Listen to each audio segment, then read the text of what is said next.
Celui qui demeure sous l'abri du Très-Haut repose à l'ombre du Tout-Puissant. Que le nom de l'Éternel soit béni. Il était arrivé un moment dans l'histoire de l'évolution de notre Église, des moments terribles où des devanciers se croyaient tout permis et au point de chercher à vouloir contester les règlements intérieurs des paroisses et ce que le prophète rapportait comme recommandation pour l'évolution positive et la vie ensemble, la cohésion sur les paroisses. Bon, au départ, c'est vrai, il y avait la cacophonie, mais pas une cacophonie méchante. Bon, les gens ne comprenaient pas qu'il fallait faire ceci. Et c'est comme ça. Le prophète avait commencé par dire, sur les paroisses, voilà, il faut qu'il y ait ceci. D'abord, si vous prenez le tome 2 du prophète noir aux pieds nus, le prophète au chauffard, le prophète du XXe siècle, vous allez voir à partir du 6 août 1961, ce qu'il a donné, ce qui concernait la sanctification, la purification, le comportement, les attitudes à l'église, dans les familles, pour ne pas salir le nom de Dieu, les œuvres de Dieu, son église, etc. Je vous prierai de chercher ce livre et de le lire. Parce que je n'ai pas ici je n'ai pas vocation en tout.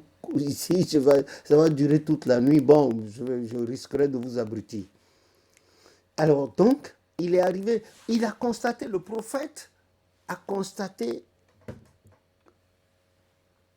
un moment que plus l'Église évoluait, des devanciers et certaines devancières avaient tendance à se comporter comme des dictateurs sur leur paroisse, parce que sur le plan social, peut-être qu'ils avaient une responsabilité quelque part, ils habitaient une maison, ils avaient des voitures, etc., etc. Bon, leurs femmes aussi, et certaines femmes aussi qui avaient le bonheur, bon, cherchaient à se comporter comme ça. Et le prophète avait commencé, et surtout les dimanches, pour les cultes, ces gens-là ne venaient pas au culte à l'heure. Ils pouvaient attendre et venir au moment des annonces ou de la deuxième lecture. Et le phénomène allait grandissant, crescendo, et le prophète a dit non. Il a fait faire des lettres circulaires, et puis ailleurs, les paroisses qui s'étaient immédiatement, il a dit non, que désormais, même avant que le prophète, il y a certaines paroisses là, le comité, les responsables de la paroisse, tant sur le plan spirituel et administratif, ne voulaient pas de ça, et ils avaient déjà pris leurs précautions. Vous êtes là au début du culte, mais quand on entre dans le temple et on fait Yarama, vous ne pouvez plus, en tant que devancier, quand on se relève, aller dans le Saint des Saints ou bien aller vous asseoir contre l'autel, la rembrante de l'autel ou bien maman. Non, vous ne pouvez plus. Mais on a constaté que certains, parce qu'ils occupaient des postes importants dans le social, dans la vie active, quand ils viennent, même quand on a barré et que les gens sont à genoux, ils arrivent, ils enlèvent le truc là, comme si... Et puis, ils ferment, et puis ils entrent dans le temple, ils entrent dans le Saint des Saints. Et ça a mené de la bagarre dans certaines paroisses. Et entre-temps, la lettre circulaire du prophète est passée un peu partout et on a dit, désormais, voilà, ceux qui entrent dans le Saint des Saints, les mamans qui s'asseyent là-bas vers le fauteuil de Maman Yaman, ceux qui s'asseyent, qui s'adossent à la rembrante, le muret du Saint des Saints et le lieu saint, et ceux qui ont des lectures à faire, tout ça, les quêtes devaient être déjà là, même là, avant que le culte ne commence. Et que si parmi ceux qui figurent là-bas, et celles-là aussi, les mamans là qui s'asseyent un peu au fond, à gauche, vers le fauteuil de Maman Yaman, aussi venaient en retard, elles ne rejoindraient pas, ils ne rejoindraient pas leur place. Ils se mettraient derrière parmi les fidèles jusqu'à la fin du culte. Bon, sur beaucoup de paroisses, ça a été appliqué, sur d'autres, non. Et les gens ont rejoint. Les gens avaient rejoint. Et un jour, sur une paroisse, et c'était beaucoup mis en application dans l'espace anglophone de notre église. Ce que je vous regarde, je vous rapporte, on a été témoin. Je m'étais déplacé avec mon grand frère Georges en invitation au Nigeria, à Ibadan. C'est une grande paroisse, hein, prévue pour plus de 1000 francs. C'est au Keado Parish, là, du devancier, j'ai oublié son nom, Jacob Nounayon. Dédié Jacob Nounayon. Voilà, il fut précédemment dans ces années lointaines. C'est par lui que l'Esprit nous a donné. J'étais perdu dans le péché en 1965. C'était lui. J'étais perdu dans le péché. C'est la voix du Seigneur qui m'a sauvé. Il mourut pour moi sur le bois. Les bienfaits du roi de gloire sont immenses. Vous chantez, il mourut pour moi. Non, reprenez la version anglaise, vous allez voir. Okufumi, l'origi, il mourut pour moi sur le bois. Voilà, c'est ça. Ce n'est pas, il est mort pour moi. C'est parce que les gens ne maîtrisent pas le solfège. Voilà comment on déforme les chants. C'était sur sa paroisse que ça s'est passé. Je vous assure, c'est une paroisse qui s'étend sur près d'un hectare, même plus. Il faut voir son logement, il faut voir le temple, et l'oratoire, la cour, le parking prévu pour les voitures. Allez-y voir, vous allez voir. C'est pour des centaines de voitures. Et sur sa paroisse, ça s'appelle. Donc, il y a une dame là, celle qui était responsable de la discipline de cette paroisse et qui est en même temps la photographe reporter de la paroisse et en même temps choriste.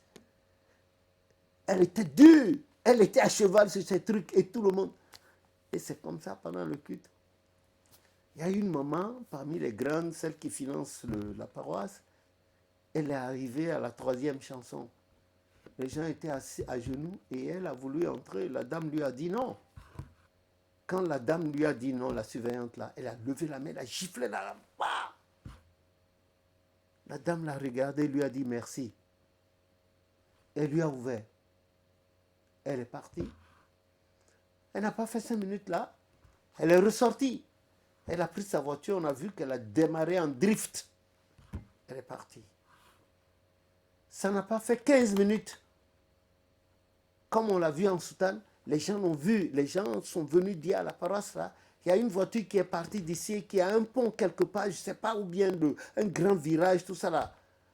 Que celle qui était au volant, la direction était bloquée, puis elle est entrée dans le rocher qui a bloqué sa poitrine, elle est morte là, dans la soutane et puis dans le sang. Et voilà ce qui s'est passé. Comme quoi, on ne doit pas narguer Dieu. Voilà, c'est simple. Là où on dit, de Spinoza disait que l'homme est libre dans la société sous la loi commune et que la liberté d'un commence là où prend fin celle des autres. Nous vivons dans la société, la paroisse, c'est un lieu public. Il faut qu'il y ait des lois qui encadrent le comportement des uns et des autres. Sinon, ça va devenir une pétodière, un capernaum. Ça va devenir une marché, ça va devenir une foire. Ailleurs, j'ai vu quelqu'un devancier, sa femme voulait entrer dans le temple comme ça, parce que son mari aussi est venu en retard, il a soulevé la croix, la femme aussi est venue, et la portière a dit non, elle a été bousculée. Et on a vu, ça s'est dégénéré. Et ça continue encore aujourd'hui. Mais, chers devanciers, vous n'êtes pas obligés d'aller sur une paroisse de l'église du christianisme céleste. Si vous ne pouvez pas aller sur une paroisse, vous en avez les moyens. Quand vous êtes grand dehors, vous voulez être grand aussi à l'église. Habakkuk 2, 20 a dit non, que tout fasse silence et fléchisse, car l'Éternel est dans son temps. Sortez donc, achetez un terrain, construisez, mais au nom de l'église. Et vous pouvez laisser y régner le désordre. Et ça va vous suivre en charge karmique. Ça va suivre votre maison, votre descendance. C'est ça. Un clin d'œil fait à ce que Papa Ochofa a dit le 6 août 1961. Arrêtons ces mimacs-là. Arrêtons ces mimacs. Dieu reste Dieu. Il ne meurt pas. Nous mourrons. Notre corps mourra. Ecclésiaste 12. Lisons-le. Job 19, à partir du verset 25, nous allons mourir. Genèse 3, 19, nous allons mourir. Le corps va mourir. Mais tandis que nous sommes là, nous ne sommes rien. Nous ne sommes qu'un souffle qui passera, qui jamais plus ne reviendra. Même quand on va parler de réincarnation, ce n'est pas la réincarnation charnelle, on verra la même personne. Non, c'est sur le plan spirituel, comme il a été dit dans Luc chapitre 1, en parlant de la future naissance de Jean-Baptiste.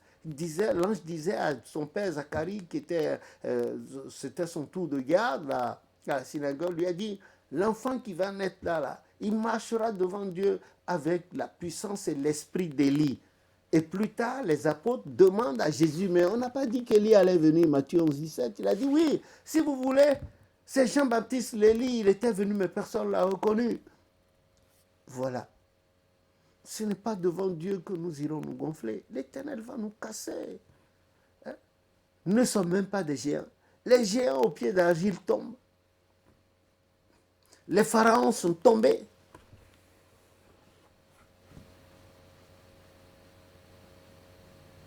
Les Potiphar, là, ils sont tombés. Sankérib est tombé.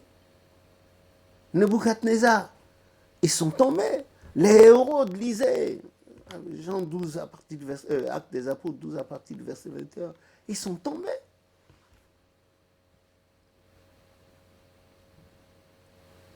Ils sont tombés. Voilà. Vous connaissez l'histoire du magicien qui a vu Papa Ochofa et a cessé d'être le roi de pays Ouémé. Et dans chaque village, les villageois lui donnaient une fille vierge, il dévierge la fille, il grossit la fille, et c'est les villageois. À l'époque, avant la fondation, et dans chaque village, il avait des enfants, dans chaque village, les gens, et c'était la population, parce qu'il faisait des tours de magie, la prestidigitation. Quand Papa Ochofa est arrivé, il a vu Papa Ochofa.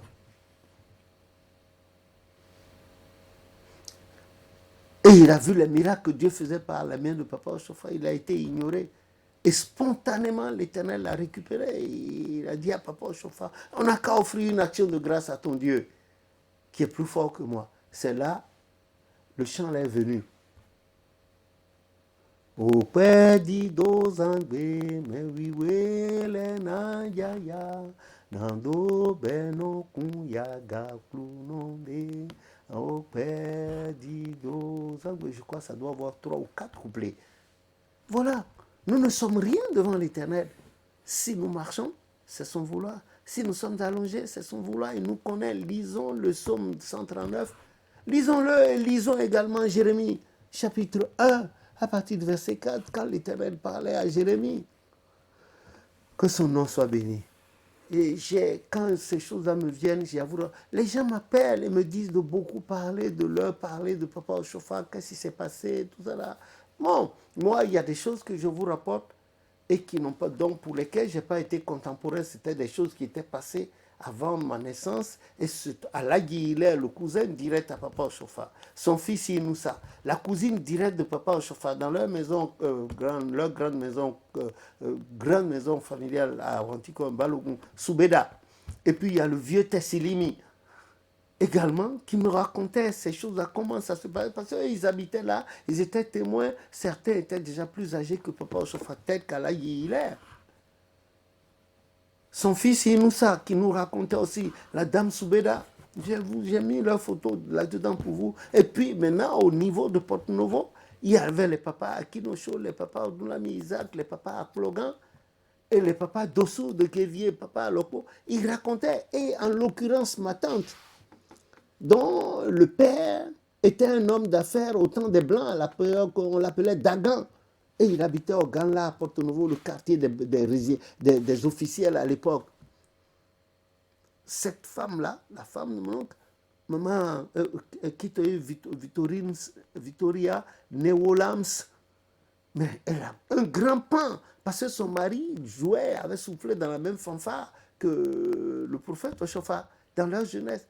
Elle a raconté, expliqué les choses, comment l'église, comment ça se passait même là, les gens dans la propre maison, les balogons là, les gens disent ah oui, que l'église avait à peine 1 mois, que telle personne suivait le... Non, vous racontez des histoires.